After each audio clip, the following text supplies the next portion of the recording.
mabuk-mabukan lah. Buat apa orang mabuk-mabukan di kitab suci? Katanya kitab suci, tapi isinya adalah fitnahan kepada manusia. Kira-kira pertanyaan saya, dengan disebutkan orang-orang yang berlaku keji seperti ini, apa yang menjadi mau'idah dan pelajaran di dalam kitab yang dinamakan suci tersebut? Ada LGTV misalnya di kekristenan. Kenapa? Nabi Lut saja yang memerangi LGTV, difitnah di dalam kitabnya Edis gitu, guys. Kamu nanggapin saya pikir kamu bahas kajian secara ilmiah, malah kamu khotbah. Kalian akan semakin melihat bagaimana kualitas orang Islam ya. Temanya apa, dibahas apa. Semakin kalian akan melihat bagaimana kualitas orang muslim. Begitu dia belajari teologi keagamaannya, wajib ilangin akal. Wajib buang akal. Untuk menunjukkan apa? Lah, ketika kita ngomong ini kepada seseorang ini, kepada cewek yang ngoten, adik Kristen ya? Iya.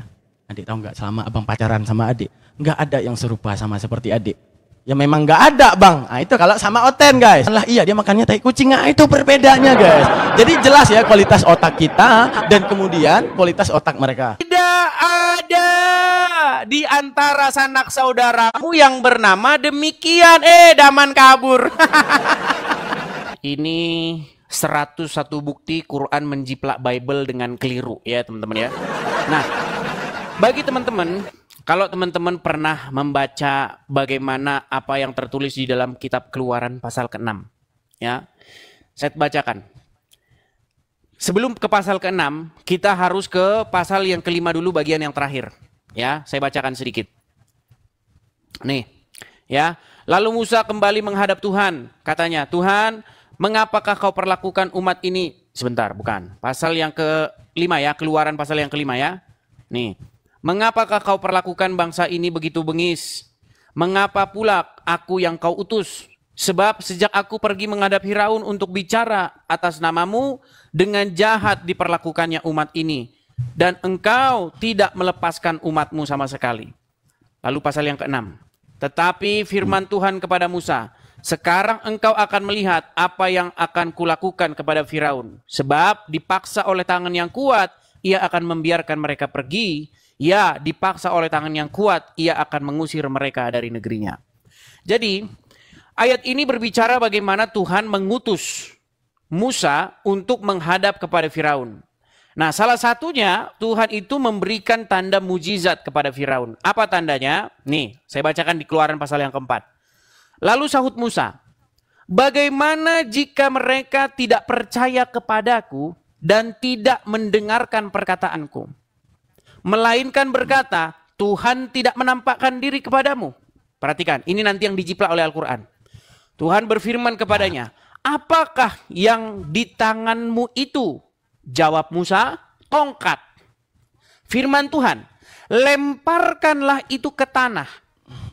Dan ketika dilemparnya ke tanah, maka tongkat itu menjadi ular sehingga Musa lari meninggalkannya. Tetapi firman Tuhan kepada Musa, ulurkanlah dan peganglah ekornya. Musa mengulurkan tangannya, ditangkapnya ular itu lalu menjadi tongkat di tangannya.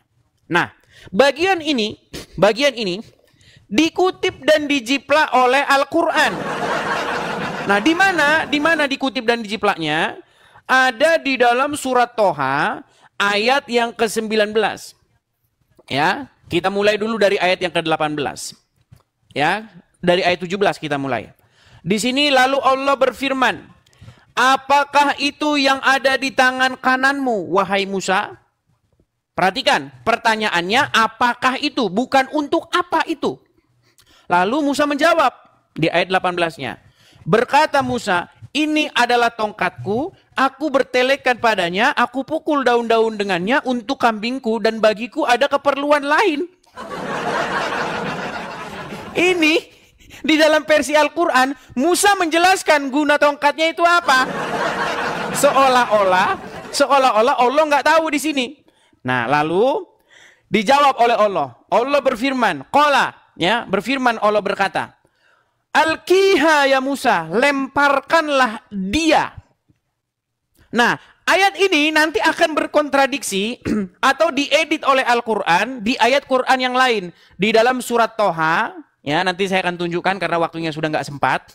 Nanti akan saya tunjukkan. Nah ini, saya tampilkan dulu di layar. Nah, bagaimana Quran menjiplak Bible nih? Isinya cuma jiplakan saja, tapi mereka nggak tahu. Mereka mana tahu ini teman-teman. Nih, lihat ya. Ini di dalam surat Toha ayat yang ke-9 nih. Allah berfirman. Sebenarnya nggak ada di sini kata Allah berfirman. Cuman berkata begitu ya. Qala, lemparkanlah ia, ya Musa. Nah, kenapa pakai kata ia? Nah, kenapa ada kata ganti ia? Karena sebelumnya, di sini sudah ditanya. Nih, nah sudah ditanya. Apakah itu yang di tangan kananmu, hai Musa? Dijawab oleh Musa. Berkata Musa, ini adalah tongkatku. Aku bertelekan padanya dan aku pukul daun-daun. Ditanya apa, malah dijelasin untuk apa. Nah, karena waktu udah habis, nanti saya lanjutkan. Kita serahkan dulu kepada Ayat berapa kembali. Ayat berapa tadi? Enggak, ayat berapa tadi? Yang kola tadi? Surat Toha ayat yang ke-17. Kita mulai dari 17. Ya, oke. Ya, silakan waktunya. Oke. Gemetaran Daman. Ya, santai. Gue strike lu dengan satu dalil Al-Quran saja. Oke. Allah sebutkan, oke kita tampilin data teman-teman ya. Datanya itu kita boleh buka. Apa yang dikatakan Al-Quran tentang semua yang ada di muka bumi ini. Al-Quran strike dengan satu kata. Apa kata Al-Quran? Bismillahirrahmanirrahim, kita boleh merujuk pertama daripada Al-Baqarah 180. Am taquluna anna inna Ibrahim wa Ismail wa Ishaq wa Ya'qub wal asbata kanu hudan aw nasara. Qul a antum a'lamu amillah. Apa dikatakan oleh Allah? Wahai seluruh manusia, apakah engkau akan mengatakan apa yang ada di muka bumi ini sesuai dengan apa yang kamu katakan? Apa yang kamu catatkan? Apakah kamu akan mengira, amtakulu, apakah kamu akan mengatakan anna Ibrahim, bahwa sesungguhnya Ibrahim, Ismail, Ishak dan Yakub itu beragama Yahudi dan beragama Nasrani? Kata Allah, afata'lamuna amillah wahai manusia. Afata'lamuna amillah wahai Edes. Afata'lamuna amillah wahai Kristen. Sekarang dikatakan oleh Allah bahwa yang menciptakan langit dan bumi ini aku dan segala masa yang ada di dalamnya. Baik masa dahulu, baik masa hadapan, baik masa yang akan datang. Maka akulah yang akan memberitahukan kejadian sebenarnya di mana segala rasul-rasulku telah difitnah di dalam kitabnya. Lalu apa yang terjadi? Benarkah apa yang dikatakan oleh Allah? Benar. Kita melihat ketika di dalam kitab Edis menyemat kata-kata Lot berzina dengan kedua anaknya, akan tapi diangkatkan derajat dengan lahirnya Islam dengan mengatakan bahwa Lut adalah merupakan utusan Tuhan untuk menunjukkan apa? Benar apa kata Tuhan. Bahwa isi daripada rasul-rasulku yang telah datang membawa kebenaran Tuhan, mereka kemudian memfitnahnya. Artinya, lalu kita bertanya, kenapa ada kisah Abraham, kenapa kisah Musa, kenapa ada kisah daripada Ismail, kenapa kemudian ada kisah Lot, kenapa kemudian ada kisah Yakub dan segalanya? Bukankah itu pernah tercatatkan di dalam kitabnya Edes? Bukankah itu pernah kemudian tercatatkan di dalam kitabnya Yahudi? Lalu kemudian kenapa tercatat di dalam kitab Al-Quran? Allah menjawab, sifat daripada Al-Quran ini adalah khabari kepada Muhammad untuk menceritakan apa yang terjadi di belakang, di mana Yahudi menduduki kursi Musa yang kemudian rasul-rasulnya memberitahukan kebenaran, agar tapi mereka selewengkan kebenarannya dengan mencatatkan sesuatu yang tak pernah dicatatkan. Misalnya mencatat Abraham pernah menyembah berhala, di dalam Islam tidak pernah mengenal itu. Kemudian mencatatkan daripada kisah-kisah orang-orang yang sifatnya kriminal, seperti mencatat Lot berzina dengan kedua anaknya. Lalu di manakah sucinya kitabnya Edis? Sedangkan kita ini orang yang beragama nih, begitu kemudian meneliti Al-Quran. Oh, Ibrahim dengan sabarnya, Ismail dengan rasa cintanya terhadap Tuhan, Lot dengan sabarnya menghadapi Sodom dan Gomora. Di situ kita dapat mengambil kesimpulan, berarti ini Al-Quran datang di akhir sejarah keagamaan untuk menunjukkan apa? Inilah umat-umat yang kemudian menyelewengkan Tuhan dan memfitnah segala rasul-rasul utusan Tuhan. Lalu, apa yang kemudian diberitahukan oleh Al-Quran? Wahai Muhammad, ceritakan apa yang telah mereka catatkan, yang telah mereka fitnah. Di mana sistem logikanya kalau kita berpikir? Ya, kalau kita kemudian berpikir, ini dua kitab suci, kitab Edis dan kitab Daman. Kitab Edis isinya fitnahan semua. Ada orang mabuk-mabukan lah, buat apa orang mabuk-mabukan di kitab suci? Ini ada Lot berzina dengan kedua in the heart cerot pop buat apa di kitab suci? Lalu disebutkan Ismail berlaku seperti keledai liar yang memerangi saudaranya sendiri. Wah, sadis banget. Lalu Allah mengangkat derajat segala utusannya dan rasulnya, dan inilah yang dinamakan kitab suci, agar segala rasul-rasulnya yang kemudian mulia itu dapat ditiru daripada umat-umat yang mengimani agama ini. Lalu kemudian wajar kita melihat ada LGTV misalnya di kekristenan. Kenapa? Nabi Lut saja yang memerangi LGTV difitnah di dalam kitabnya Edis gitu guys. Gitu penerangannya ya.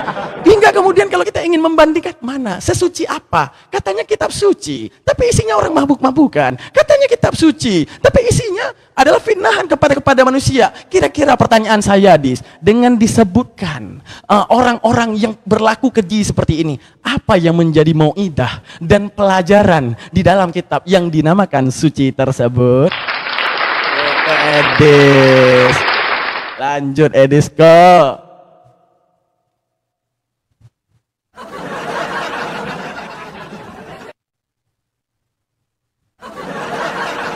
Kagak ada suara, nggak ada suara. Woi, nggak ada suara. Saya pikir kamu nanggapin saya pikir kamu bahas kajian secara ilmiah, malah kamu khotbah. Oke, baik, saya kasih waktu dulu ya. Nggak apa-apa teman-teman, itulah kualitas orang Islam. Nggak nyambung, memang kalau diajak ngobrol tuh nggak pernah nyambung. Baik Daman, saya ulang lagi ya Daman ya, perhatikan bagaimana isi Quranmu tiada lain adalah jiplakan dari Bible. Nih, ini keluaran pasal yang kedua. Perhatikan Daman, keluaran pasal yang kedua. Karena ini terlalu panjang, saya bahas di bawah nih. Saya bahas yang di bawah untuk melanjutkan ke pasal yang berikutnya. Nih, dikatakan di sini. Tetapi tiap-tiap perempuan harus meminta dari tetangganya dan dari perempuan yang tinggal di rumahnya dan seterusnya ya. Emas, kain-kain, dan seterusnya yang akan kamu kenakan kepada anak-anakmu, lelaki perempuan. Demikianlah kamu akan merampasi orang Mesir itu. Nih, kita ke pasal selanjutnya, ke pasal yang keempat. Perhatikan. Lalu sahut Musa. Nih, bagian ini nanti yang ditiru oleh Al-Quran nih. Lalu sahut Musa, bagaimana jika mereka tidak percaya kepadaku dan tidak mendengarkan perkataanku, melainkan berkata, Tuhan tidak menampakkan diri kepadamu. Nih, Tuhan berfirman kepadanya, apakah itu yang ada di tanganmu? Apakah yang di tanganmu itu? Jawab Musa, tongkat. Firman Tuhan, lemparkanlah itu ke tanah. Bagian ini dijiplak oleh Al-Quran 2 kali. Nih, saya buka dulu ke Al-Qasas. Nih, di dalam surat Al-Qasas 31, nih. Dan lemparkanlah tongkatmu. Perhatikan. Daman, jangan kau... Dengar ya, saya dengar. Nih, saya dengar. Di dalam surat Al-Qasas 31, lemparkanlah tongkatmu. Wa an alqi asok. Ya, ayat ini direvisi. Ayat ini, orang yang nulis Al-Quran ini tahu kalau ayat ini error. Loh, errornya di mana bang? Perhatikan, di Bible bunyinya bukan lemparkanlah tongkatmu. Nih di Bible bunyinya bukan lemparkanlah tongkatmu, tetapi lemparkanlah itu. Lihat, lemparkanlah itu, bukan lemparkanlah tongkatmu. Nah, kemudian Al-Quran merevisi yang bunyinya lemparkanlah tongkatmu. Nih, direvisi di dalam Quran surat Toha ayat yang ke-31. Nih, lemparkanlah tongkatmu. Direvisi jadi di dalam surat Toha ayat yang ke-18. Lemparkanlah ia. Nah, bang, apa bedanya bang? Lemparkanlah ia dengan lemparkanlah tongkatmu. Beda. Kalau lemparkanlah ia, ini mengindikasikan bahwa sebelumnya tadinya Musa itu ditanya. Nih, contoh nih ya. Nih, Musa ditanya nih. Nih. Apakah yang ada di tangan kananmu, hai Musa? Musa menjawab, ini adalah tongkatku. Maka perintah selanjutnya bukan lemparkanlah tongkatmu, tapi lemparkanlah ia. Lemparkanlah dia itu, karena tadinya ditanya. Nah, sama seperti Bible. Nih, Tuhan berfirman, apakah yang ada di tanganmu itu? Jawab Musa, tongkat. Lemparkanlah itu ke tanah. Nah, ini adalah merupakan revisi. Nah, kalau di dalam surat Al-Qasas ayat yang ke-31, bukan lemparkanlah ia, tapi lemparkanlah tongkatmu. Nah, sebenarnya apa? Maksudnya poinnya apa? Di dalam surat Al-Qasas ayat 31, Allah nggak pernah nanya ini. Coba kamu baca ayat sebelumnya nih. Ya, maka tatkala Musa sampai ke tempat api itu, diserulah dia dari arah pinggir lembah sebelah kanan yang ada diberkahi dari sebelah potong kayu. Ya Musa, sesungguhnya aku ini adalah Allah, Tuhan semesta alam. 31. Dan lemparkanlah tongkatmu. Allah tidak pernah nanya di sini, apakah yang ada di tangan kananmu? Nggak pernah nanya. Makanya saya bilang, mana pertanyaan saya kepada kamu Daman, yang diucapkan Allah kepada Musa, wa an alqi asok atau alqiha. Nih, wa an alqi asok atau alqiha ya Musa. Coba jawab, yang mana yang diucapkan Allah kepada Muhammad? Makanya saya bilang Quran jiplak Bible dengan keliru. Meninggal dunia Daman. Terlalu mudah Edis. Oke. Silakan. Silakan. Oke, mulai Edis. Oke, teman-teman sekalian.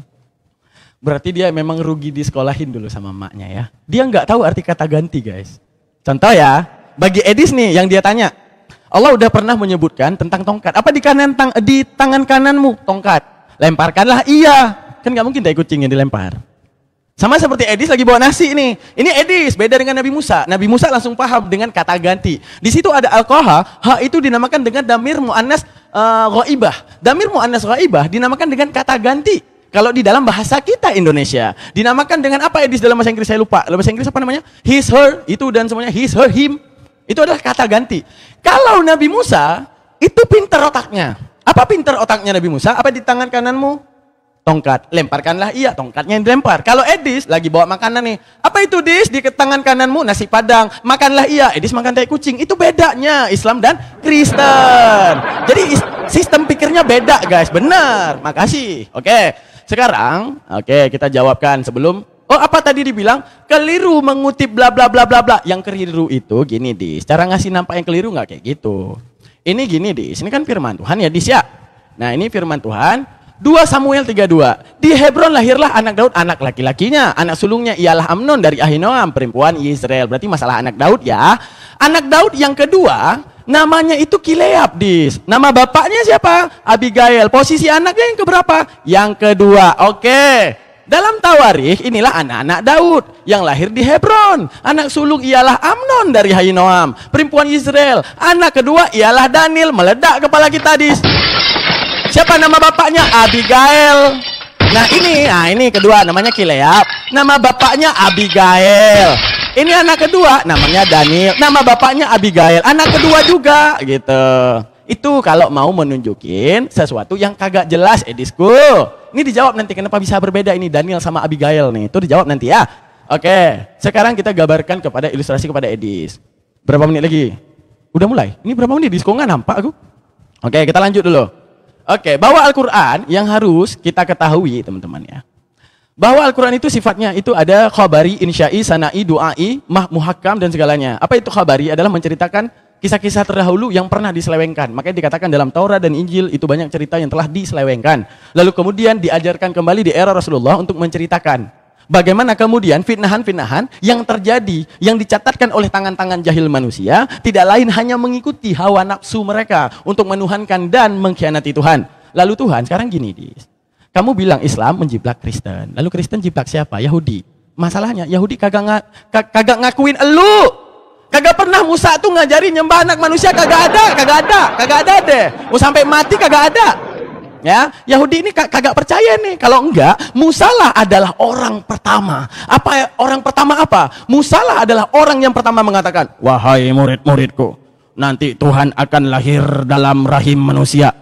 Kalian murid-muridku nanti kalau Tuhan lahir sebagai manusia, jangan kau ragukan. Memang benar aku pernah menjabarkan kepada kalian. Tuhan bukan manusia, Tuhan juga bukan anak manusia. Tapi tolong ceritakan kepada mereka nanti.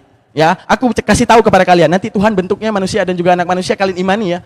Wajar Yahudi meludahi kalian. Musa aja kagak pernah ngajarin, Des. Kagak pernah diajarin tuh. Itu ajaran datang dari mana?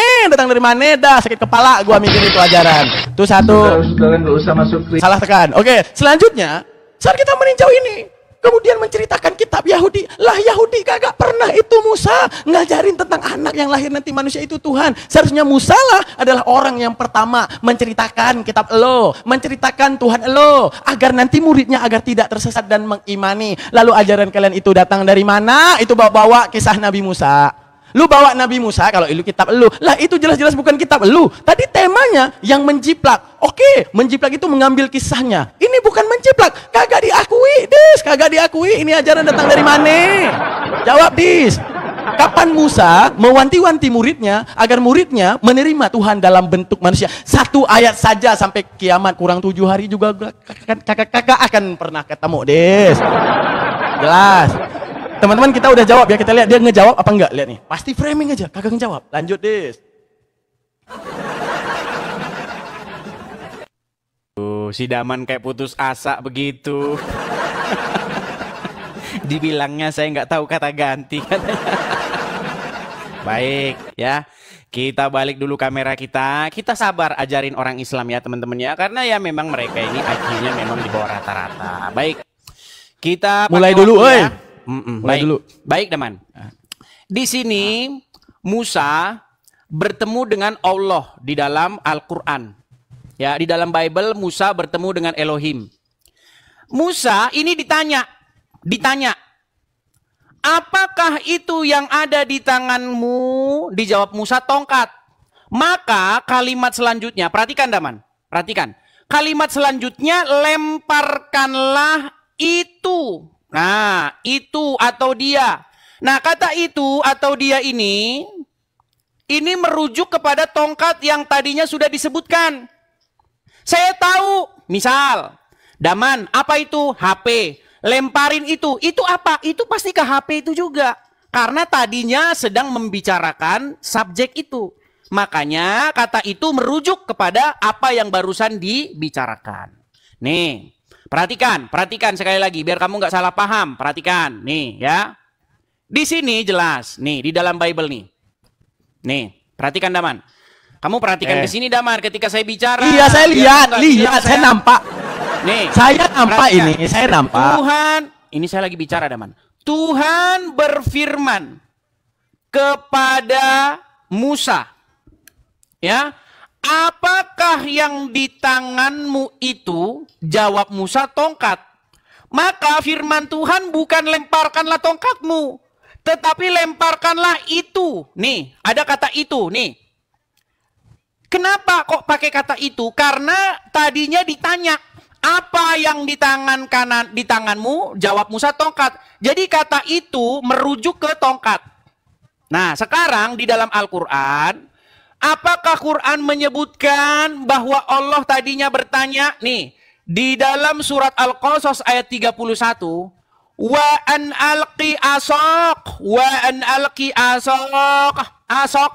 Nih, kenapa bunyinya lemparkanlah tongkatmu? Ini bunyinya lemparkanlah tongkatmu, bukan lemparkanlah itu.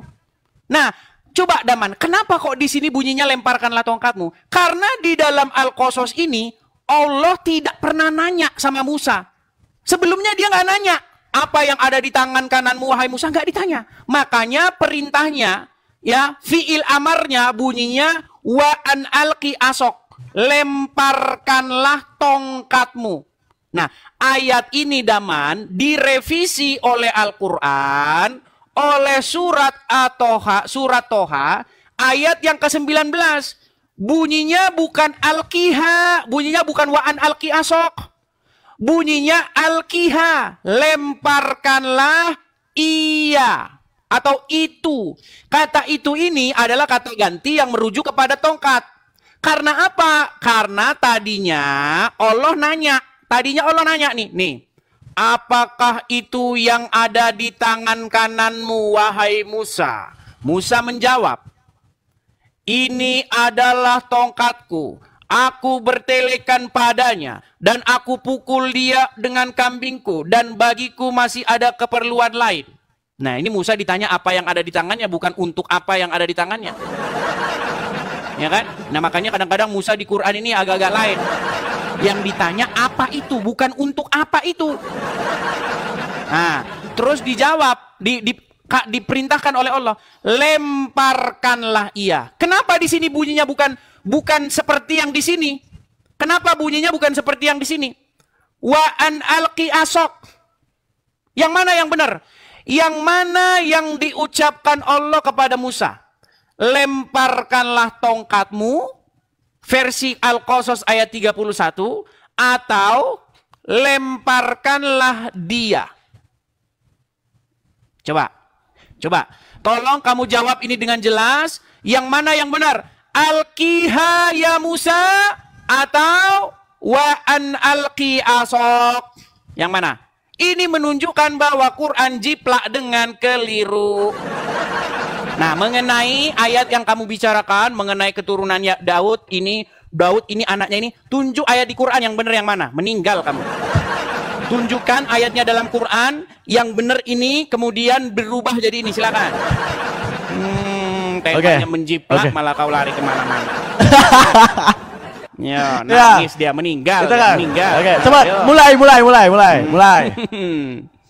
Oke, mulai mana? Kasih waktunya. Udah mulai. Silakan. Ya, teman-teman ya. Kitab mereka yang salah nulis, kita yang disuruh tanggung jawab. Ini orang gimana ceritanya? Ya, dia ngehamilin anak orang, gua disuruh tanggung jawab, guys. Ini orang dasar bani kabur, bani tak bertanggung jawab ini, guys ya. Sekarang gini, Dis. Sebelum kita masuk ke Al-Qaha sama Asaka, ya. Yang harus kamu ketahui, kecuali ya, dhamir itu akan salah.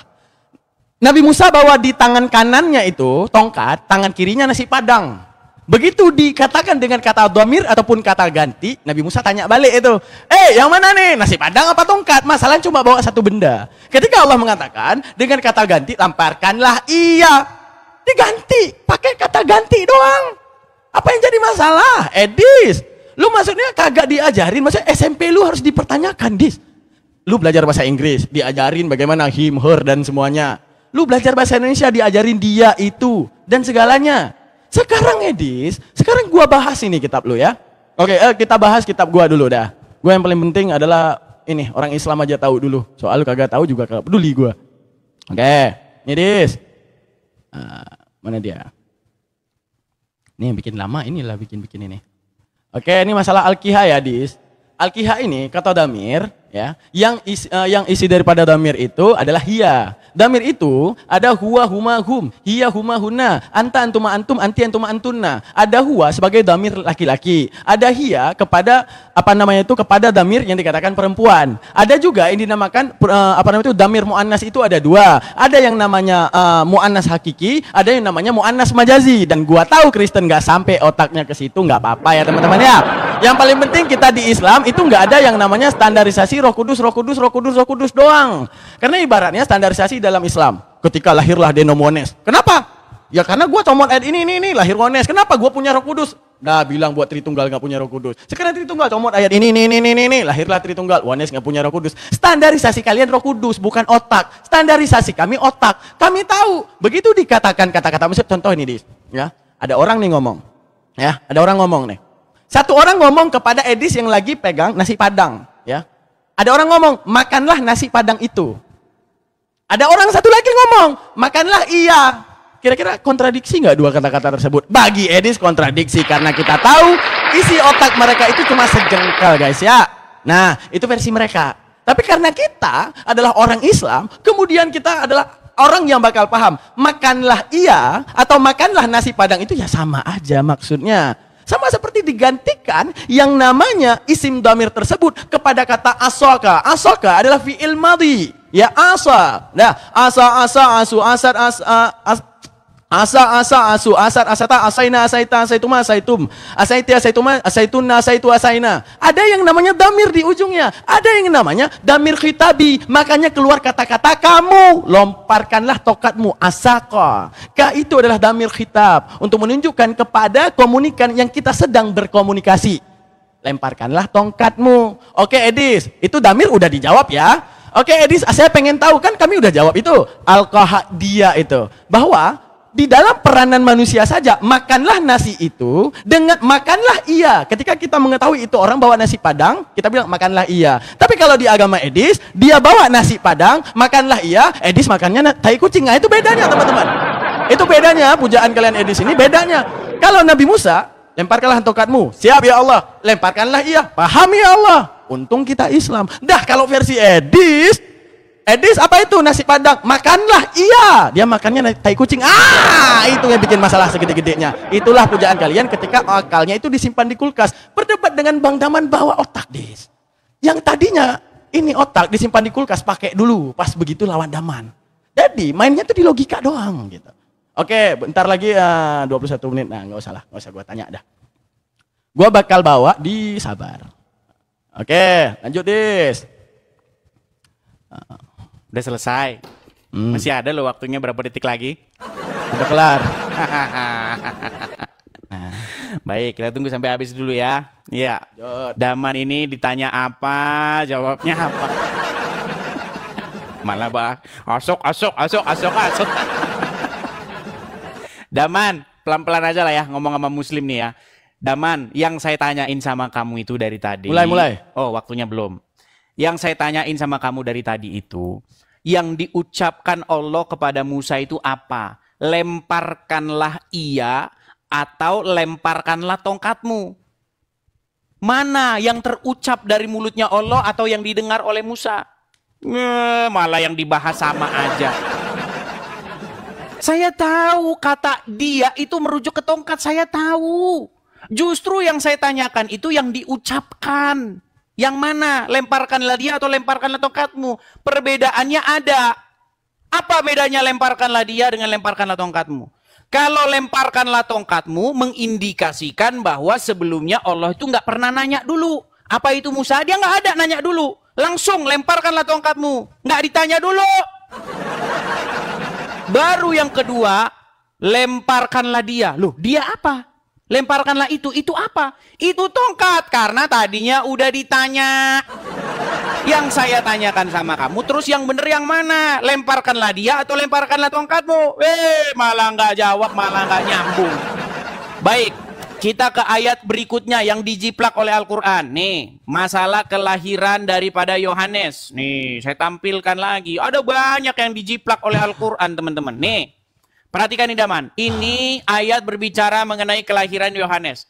Nih ya, Lukas pasal yang pertama, kita mulai dengan ayat yang dari ayat 57. Kemudian genaplah bulannya bagi Elizabeth untuk bersalin dan seterusnya nih. Bagaimana Zakaria datang ke bait Tuhan, di sini Zakaria berkata ya, nih, ini kalian baca sendiri karena waktunya nggak sempat nih teman-teman ya, cuma 3 menit nih. Nih ya, pada zaman Herodes dan seterusnya nih ya, saya bacakan nih. Pada suatu kali timbalah rombongannya dan seterusnya nih. Maka tampaklah kepada Zakaria seorang malaikat Tuhan berdiri di sebelah kanan mezbah pembakaran ukupan. Melihat hal itu ia terkejut menjadi takut. Tetapi malaikat itu berkata, jangan takut hai Zakaria, sebab doamu telah dikabulkan dan Elizabeth istrimu akan melahirkan seorang anak laki-laki bagimu dan haruslah engkau menamai dia Yohanes. Kemudian engkau akan bersukacita dan bergembira, bahkan banyak orang akan bersukacita karena kelahirannya. Sebab ia akan besar di hadapan Tuhan dan ia tidak akan dan seterusnya. Nah, bagian ini, lihat ya, perhatikan ini. Jangan takut hai Zakaria, sebab doamu telah dikabulkan dan Elizabeth istrimu akan melahirkan seorang anak laki-laki bagimu. Bagian ini dijiplak lagi oleh Quran.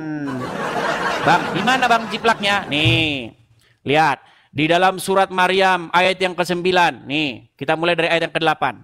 Zakaria berkata, ya Tuhanku, bagaimana, kita mulai dari ayat sini ya. Nih, hai Zakaria, sesungguhnya kami akan memberi kabar gembira kepadamu akan seorang anak yang namanya Yahya. Perhatikan. Saya memberi kabar gembira kepadamu akan seorang anak yang namanya Yahya, yang kamu sebelumnya belum pernah kami ciptakan yang serupa dengan dia. Nah, ini lucu nih. Perhatikan. Emangnya Allah pernah menciptakan seseorang yang serupa dengan yang sebelumnya. Ya. Nah ini nanti ayat ini direvisi. Perhatikan ya. Hai Zakaria, sesungguhnya kami memberi kabar gembira kepadamu akan seorang anak yang namanya Yahya, yang sebelumnya kami belum pernah menciptakan orang yang serupa dengan dia. Perhatikan ini. Kami sebelumnya belum pernah menciptakan yang serupa dengan dia. Oke? Nah, teman-teman sekalian. Aduh, ini apa ini? Which object contains stories? Ini kenapa ini kok jadi seperti ini? Apa kenapa, Dis? Enggak, ini ada Peringatan. Oh, ada peringatan ini, teman-teman. Kena nanti siap nih turun gabung lagi. Gua nggak off. Lu mau ganti akun atau pakai akun ini? Serah. Enggak, ini ada objek-objek ini loh. Sebentar ya. Objek apa? Oh, yang tarik scroll itu. Oh, ya oke, sudah. Aduh, gimana nih? Tadi ada objek-objek ini. Iya. Gua kasih waktu 1 menit deh, 1 menit. Sabar. Oke, saya tambah ya, Bentar, saya tambah. Ntar gue setting timer, sabar, gue setting timer dulu. Nah di sini teman-teman ya, bagaimana sabar, ayat gak boleh diem. Kita mau adil di sini guys. Oke, gue mulai, 1 menit ya.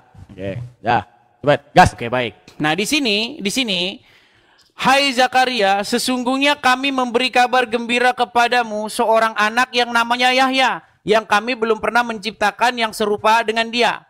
Nah, apa maksudnya ayat ini? Nanti saya tunjukkan. Ayat ini sebenarnya jiplak Bible, tapi Quran nggak tahu bagaimana membahasakannya. Nih. Nah, nanti ayat itu dirubah, diedit oleh Ali Imran 38. Hai Zakaria.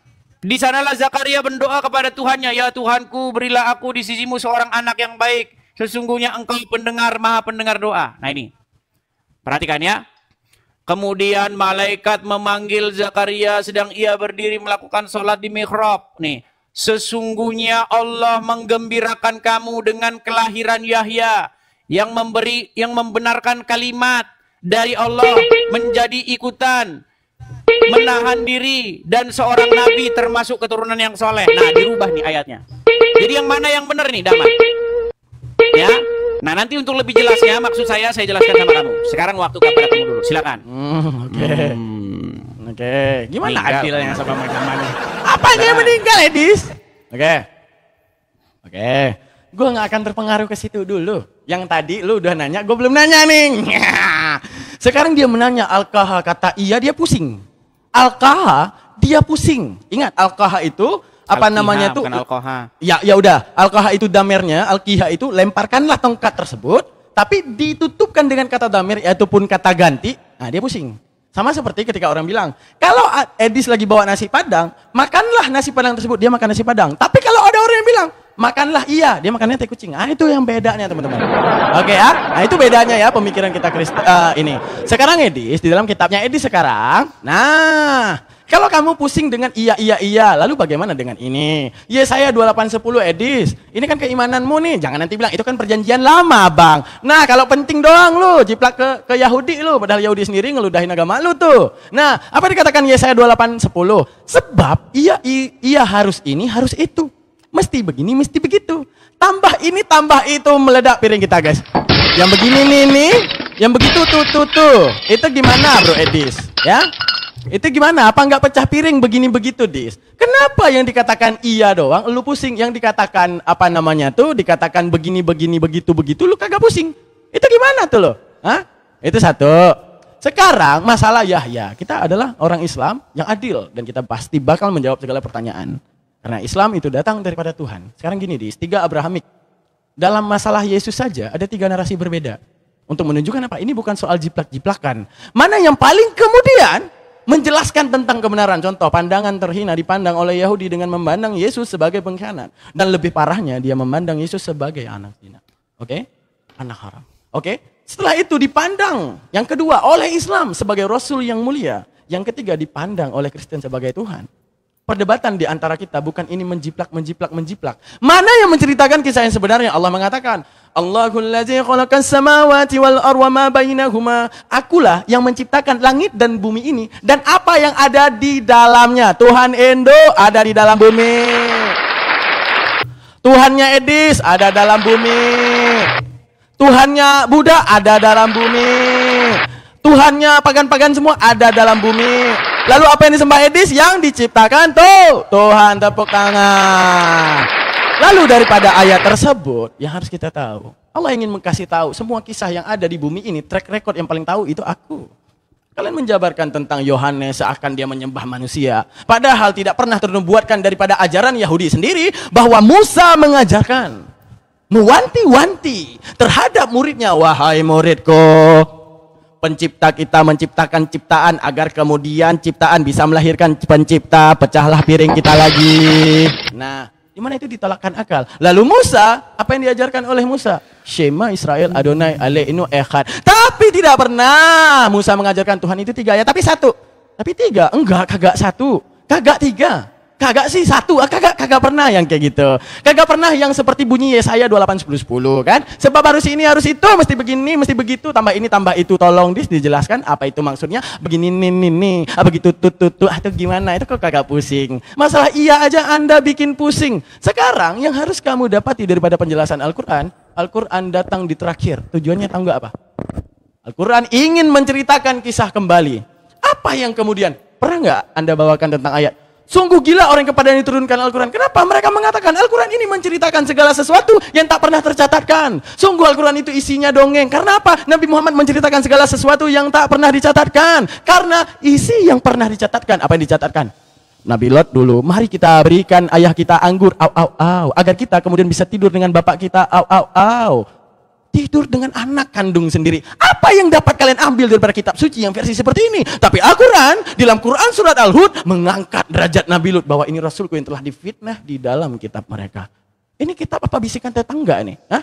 Ini kitab kalian, ini kitab? Atau ibu-ibu sayur yang lagi ngerumpi nih, ngebahas hamba-hamba Tuhan, yang kemudian dirusak ya, attitude dan segala, kredibilitas Rasul-Rasulnya. Sekarang pertanyaan saya, Dis, yang tadi dijawab sebab ini, sebab itu, maka begini, maka begitu, karena ini, karena itu. Kenapa Edis tidak pusing? Lanjut kan Bang Edis? Putus asa Daman. Kalian lihat nggak poin yang disampaikan Daman? Daman, kita bahas masalah Rob ya. Oh jangan, kita bahas masalah penjiplakan. Sekarang lari ke Rob. Jadi orang Islam nih teman-teman, dipencet kanan mereka ke kiri, dipencet kiri mereka ke kanan. Perhatikan Daman, kita fokus aja ya, walaupun dia orang nggak nyambung kita fokus. Nih, kamu saya tunjukin Daman apa ketika Yohanes hendak diberikan nama, saya bacakan ya. Nih, di dalam Lukas pasal yang pertama, kemudian genaplah bulannya bagi Elizabeth untuk bersalin, dan ia pun melahirkan seorang anak laki-laki. Ketika tetangga-tetangganya serta sanak saudaranya mendengar bahwa Tuhan telah menunjukkan rahmat-Nya yang begitu besar kepadanya, bersukacitalah mereka bersama-sama dengan dia. Maka datanglah mereka pada hari yang ke-8 untuk menyunatkan anak itu. Dan mereka hendak menamai dia Zakaria menurut nama bapaknya. Kata ibunya kepadanya, jangan, ia harus dinamai Yohanes. Kata mereka kepadanya, perhatikan ini Daman, perhatikan ini ya. Kata mereka kepadanya, tidak ada. Daman perhatikan kalau saya ngomong. Tidak ada di antara sanak saudaramu yang bernama demikian. Lalu mereka memberikan isyarat kepada bapaknya untuk bertanya, nama apa yang hendak diberikan kepadanya? Karena bapaknya kan bisu, ya. Ia meminta batu tulis, bapaknya meminta batu tulis, menuliskan kata-kata ini. Namanya adalah Yohanes, dan mereka pun heran semuanya. Dan seketika itu juga terbukalah mulutnya dan terlepaslah lidahnya, lalu ia berkata-kata dan memuji Allah. Ya. Nah, teman-teman, perhatikan kata-kata ini. Tidak ada di antara sanak saudaramu yang bernama demikian. Nah, sebenarnya bagian ini yang dijiplak oleh Al-Quran, tapi Al-Quran bingung. Itu yang ngomong begitu sebenarnya para tetangga-tetangganya Zakaria. Tapi jadi omongannya Jibril. Lihat nih. Hai Zakaria, sesungguhnya kami memberi kabar gembira kepadamu akan seorang anak yang namanya Yahya. Yang sebelumnya kami belum pernah menciptakan orang yang serupa dengan dia. Perhatikan. Ayat ini begini Daman. Coba, pernah nggak di dunia ini yang lahir sebelumnya sama dengan yang dilahirin sebelumnya? Ada nggak? Nih, perhatikan. Kami belum pernah menciptakan yang serupa dengan dia. Coba tunjukkan satu orang di muka bumi ini yang tadinya udah lahir, kemudian nggak sama. Semuanya memang nggak sama. Semuanya nggak sama. Siapa yang lahir kemarin, kemudian siapa yang lahir besok, pasti nggak sama, pasti beda. Beda. Perhatikan ini. Kami belum pernah menciptakan orang yang serupa dengan dia. Seolah-olah tadinya yang diciptakan itu yang gak sama, kembar-kembar terus, sama terus, sekarang beda. Sebenarnya Daman, sebenarnya Al-Quran ini ingin menjiplak bagian yang ini. Nih, waktu Yohanes itu dilahirkan, sang bayi itu dilahirkan ketika berumur 8 hari, mau disunat dan diberi anak. Orang itu ingin memberi nama dia Zakaria, seperti nama bapaknya. Nih, maka datanglah mereka pada hari yang ke-8 untuk menyunatkan anak itu dan mereka hendak menamai dia Zakaria, menurut nama bapaknya. Tetapi ibunya berkata, jangan, ia harus dinamai Yohanes. Kata mereka kepadanya, tidak ada di antara sanak saudaramu yang bernama demikian. Bagian ini dijiplak oleh Al-Quran, malah ini omongan tetangga, malah jadi omongan Jibril.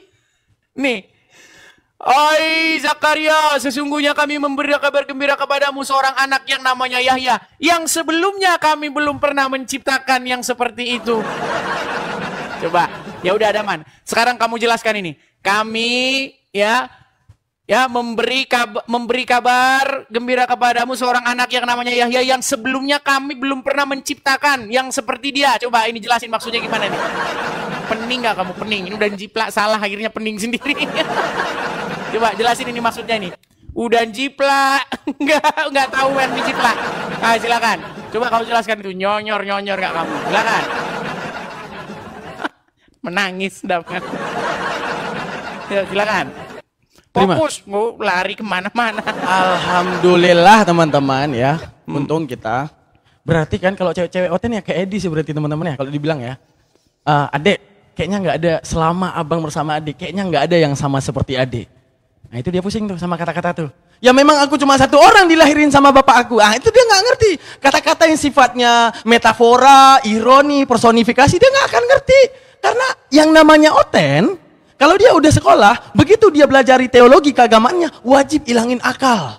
Wajib buang akal. Untuk menunjukkan apa? Lah, ketika kita ngomong ini kepada seseorang ini, kepada cewek yang oten, adek, ya, adik Kristen ya? Iya. Adik tahu nggak selama abang pacaran sama adik, nggak ada yang serupa sama seperti adik. Ya memang nggak ada bang. Nah, itu kalau sama oten guys. Tapi kalau kita sebagai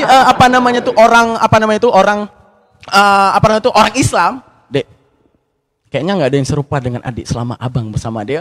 Abang makasih, paham kata-katanya guys. Itulah yang berbeda kita dengan Kristen. Kita otaknya dipakai, mereka simpan di kulkas. Itu aja bedanya. Sama seperti tadi, Edis bawa nasi padang. Edis makanlah nasimu, dia makan nasi. Tapi kalau dibilang Edis makanlah, iya dia makannya tai kucing. Nah, itu perbedaannya guys. Jadi jelas ya kualitas otak kita dan kemudian kualitas otak mereka. Oke, di dalam ilmu balaghah itu ada dinamakan kinayah. Ini ilmu tinggi khusus buat Islam karena otak oten kagak akan bakal bisa nangkap. Oke.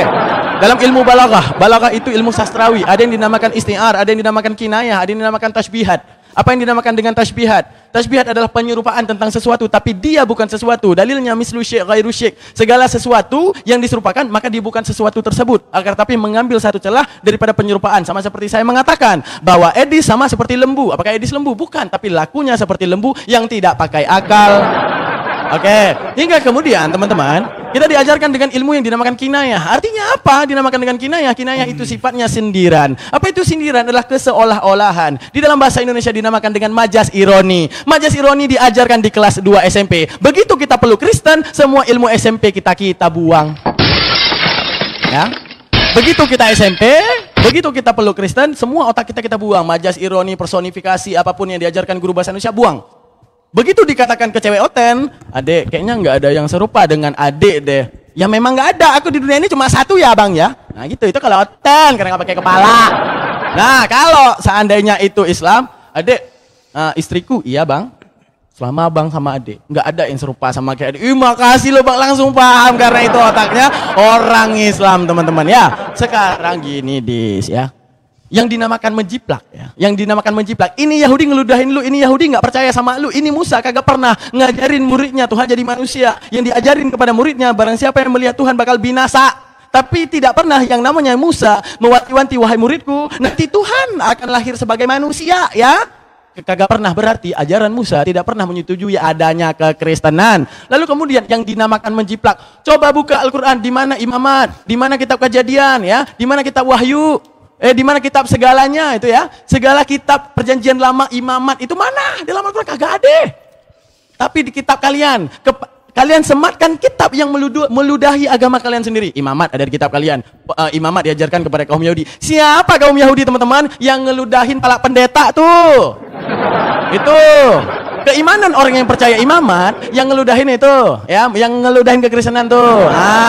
Terus yang siapa yang menulis kitab Kejadian? Wah, marilah kita menciptakan langit dan bumi misalnya. Wah, kita itu 3 dalam 1. Yahudi bilang, "Oh, jangan kau salahin kitab aku." Lalu dibilang, "Wahai Yahudi, ya, apakah Islam menjiplak kitab kalian?"